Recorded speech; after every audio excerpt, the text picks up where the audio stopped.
Well, hello again, my friends. Welcome back to my little world. And I have to say, my little world is changing by the day, and that's a good thing. I tell you what, the last time that I was on here, I was halfway through my trip to Hawaii. So I took 2 weeks, and my daughter and son-in-law bought me a ticket to go to Hawaii so that I could be there for the birth of my sixth grandson. And it was just life-changing, miraculous. Just, oh, I can't say good enough about it. But it was such a time of just pushing the reset button. That's what it was, pushing the reset button. And I got to get away and go through the birth and take care of my daughter the first week afterwards, which was so gratifying to me. It was beautiful. Little Luca, he was born at 11:11 p.m. And I got to kind of reprioritize some things and get ready to come back and do things a little bit differently. And of course, my first goal was to go part-time at my job. The first thing they did was say, when are you available? When can you work? And I said, yeah, 3 or 4 days maximum. And so they put me on Tuesday through Saturday, 5 in a row. And I was like, no. I said, I'm not working Saturday. So they took me off the schedule, and I thought, is this how it's going to be? Am I going to have to do this every time? Anyway, we'll see how that works. But there's a lot. All of a sudden I have a frog in my throat. What's up with that? There's a lot of cool stuff. I can't wait to show you. All right, here's what we're going to do. The garden stand. The garden stand is now out. My son brought it out. I'm going to turn you around. See, this is the tomato stand. You know those tomatoes that you've been seeing me grow in the greenhouse? Well, you can't see it too well. It's kind of shady out here. Anyway, we have some out, and obviously I need to refill it because somebody just came and took a bunch of them. So that was really fun. That was great. I've been having a really good time putting my little tomatoes out and watching people take them. That's been great. So my grandson was very kind to water all the plants while I was gone, and I bought him a t-shirt and I paid him some cash, and I was really grateful. So they all held down the fort and took care of Gizmo while I was gone and watered the plants, and so now we got tomatoes out for all the neighbors. But guess what else happened while I was gone? I had no idea. It was a total surprise. This was kind of a Mother's Day gift. I'm going to turn you around again and show you this. This dilapidated old perennial garden that's been getting very overgrown. Look what happened here. My son made a gravel path in this beautiful little area because guess what? There's a hot tub. It's an inflatable hot tub. He actually found that, I think, on the side of the road. Somebody was giving it away. And I think they gave it away because there was something that was leaking on the where a hose goes in. And of course, he's Mr. Fix-It, so he fixed the part, got a replacement, and he fixed the leak, and then he ordered a cover.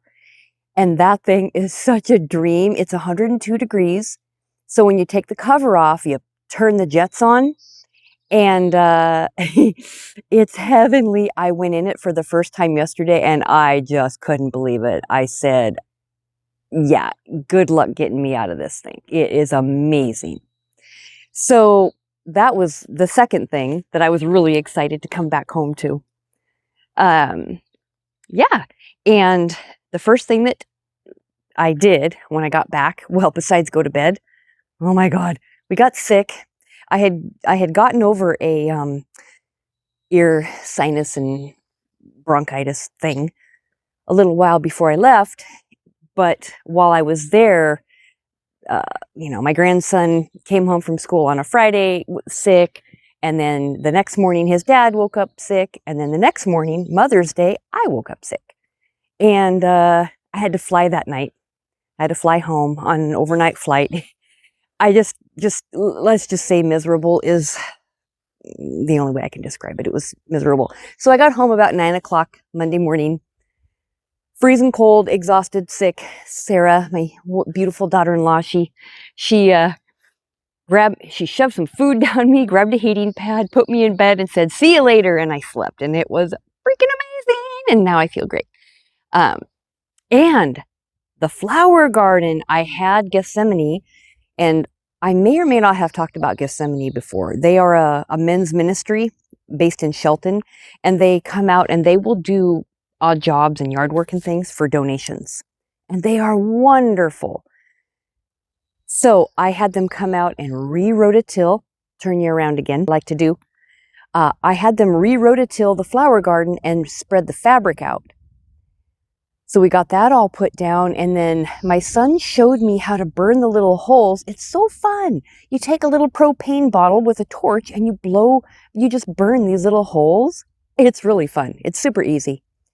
So I've started planting the Sweet Williams and the Snapdragons already, and I've got some baby's breath, but that's the project that I'm working on right now.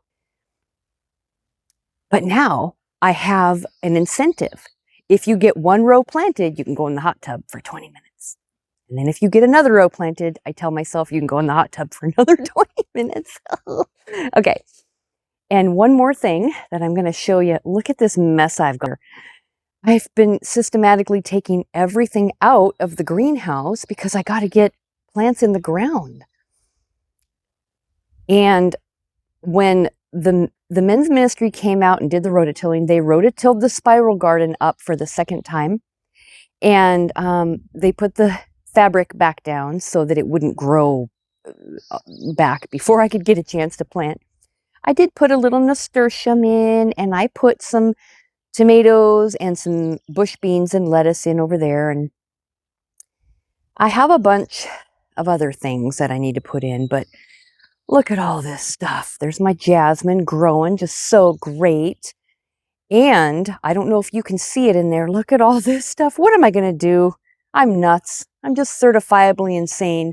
I don't know if you can see in there, but I bought a sacred white sage. And I am going to plant that in a very special spot. So that's kind of all the new exciting things that are going on around here. I have a lot to do, and I'm really enthused to get going on it. And today, since I went off the rails on my trip, I mean, I tell you what, we ate and drank everything that wasn't nailed down, and it was amazing. Went to the beach twice. I slept a lot, did all the things. And I was already 10 pounds over my ideal weight when I left. And when I got back out, I was 15. I said, okay, enough is enough. So I started my cleanse today. Although when I do a cleanse, it's not like juice cleansing or that type of thing. I do a meat cleanse, more or less. But the cleanse that I picked this time around is called the Primal Bod program. Dude, it's amazing. I'm going to do a whole separate video about Primal Bod, but just know that's the one that I picked, and I started that yesterday, and pretty awesome. It's really awesome. It's super effective. Anyway, I'm not even going to talk about it now. We'll do that in a separate video. So what do you think? Lots of cool projects, and I'm back home struggling with work, trying to make me part-time when they said that's what they were going to do. But, you know, they got to try. You give them an inch, they'll take a mile, like anybody. So, okay, now you're up to date, and I am going to go put on my grubby, muddy, gross garden clothes so I can get out there and burn some more holes and plant some more flowers, put some plants in the ground, and then when I've had enough of that, I think I might take a little dip into the hot tub. All right, so see you next time, folks. Bye.